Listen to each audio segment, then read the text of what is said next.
they may not have found otherwise, which is already happening today. I'm not describing the future, I'm describing today. That's a really important use for social media because it's very, very useful and it's solving a need. So whether you're a B2B marketer and you're focused on that segment, or whether you're a consumer marketer and you're looking at how people are using these tools, usefulness and functionality become a much bigger piece of social media as a part of what you might do and what you might want to do. The other piece of this is that media is revolving around. So at the same moment, I can be a consumer of media and I can be reading something in an online version of a newspaper, and I can be commenting on it, and I can be recording a video to talk about it. All of these things can happen at the same time. And so from my side as a consumer, I'm also a creator. From the journalism side, they are also creating content, but they're also consuming the comments and the reactions to their stories. And every journalist, from a PR point of view, is doing this. They're listening to what's happening out there because, think about it, if you wrote an article and there were comments enabled in that article, wouldn't you read the comments? Sure you would. Right? So to think that journalists sit over here and comments and blogs and social media sit over here is creating a separation in our minds that doesn't necessarily exist. Everything's becoming circular. So that leads to what I like to call the 7 counterintuitive new truths of marketing, which are things that are different today than what they've ever been, perhaps things that we wouldn't necessarily imagine.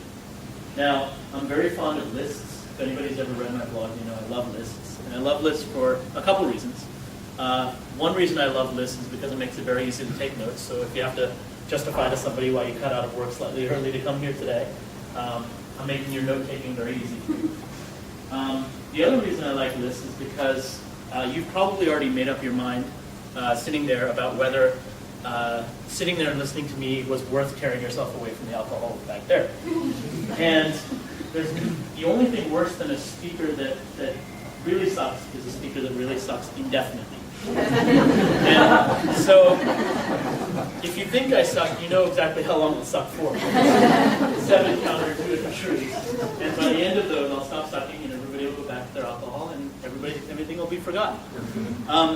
So where I thought I'd start is with the idea of virtual trust. Right? Now, virtual trust is something that we all sort of talk about. We talk about trust online. Right? We've heard this a lot, whether it comes to advertising messages people trust, or ambassador programs where we build trusted individuals who talk about our brand to employees. There's a lot of talk about trust. And eBay has an interesting model for trust that they were forced to create when they first started.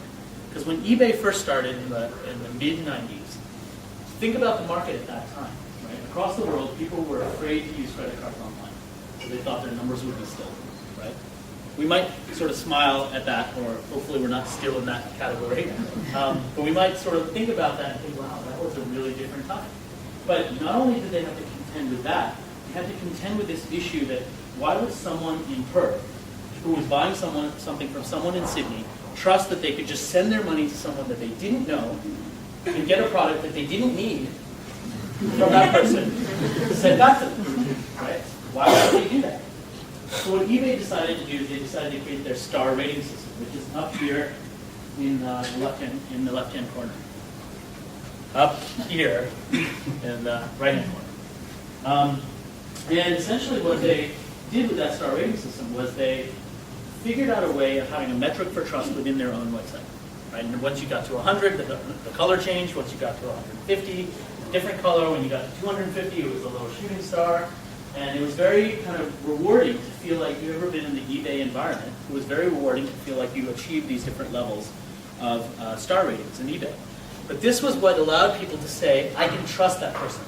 Because 100 other people had a positive experience with that person, and I trust that.